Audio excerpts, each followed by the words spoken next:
Hai, aku Agnes. Jadi aku tergerak banget hatiku untuk membuat akun YouTube ini dan video ini.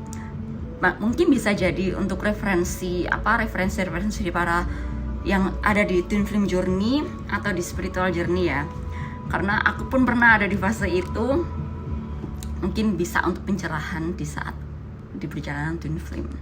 Jadi mungkin siapapun yang nyampe di video ini, aku harap dan semoga ini bisa membantu dan mencerahkan di perjalanan kita semua. Jadi gini, awalnya kita harus tahu apa itu Twin Flame, karena banyak banget tuh pemahaman tentang Twin Flame nih ya.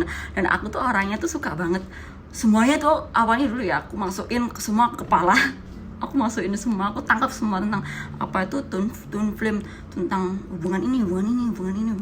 Akhirnya aku malah bingung sendiri dan aku akhirnya malah kayak tenggelam sendiri gitu loh.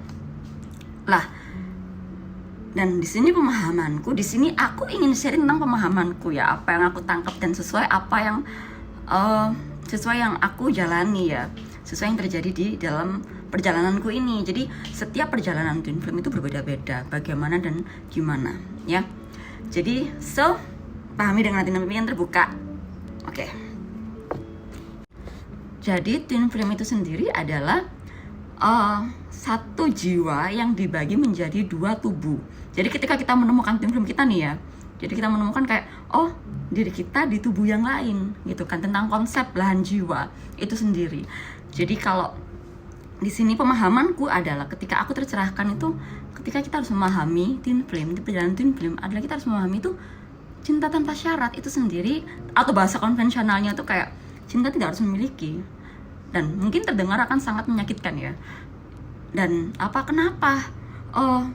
Aku udah menemukan orang yang aku inginkan, cocok, terus kita sama saling mencintai, tapi kenapa dinamikanya begitu menyakitkan dan begitu rumitnya seperti ini gitu kan. Nah di situ ego kita yang bermain, ego kita yang sakit, ego kita yang mencederai kita sebenarnya. Nah disitulah titik dari makna perjalanan Twin Flame itu sendiri. Nah tapi ketika kita sudah memahami itu semuanya akan terasa lebih ringan, dan kita akan paham ya kenapa kita dipertemukan dengan Twin Flame kita, kenapa kita harus menjalani perjalanan ini untuk menemukan diri sejati kita dan siapa diri kita yang sebenarnya.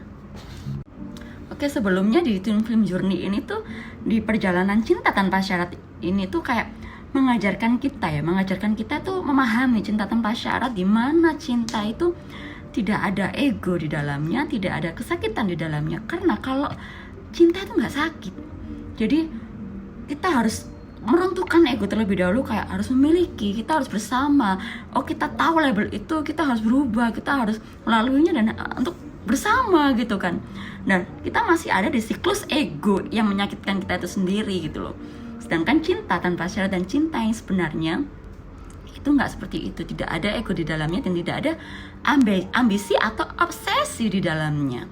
Karena aku yakin banget banyak banget para Twin Flame itu kayak fokus pada romansanya dan akan semakin menyakitkan. Karena aku sendiri pun pernah ya ada di fase itu, ketika aku fokus pada romansanya dan harus nih gimana nih. Nah di situ aku malah menciptakan karma baru, dan aku malah menciptakan ego dan ambisi yang baru, dan itu malah menyakiti aku dan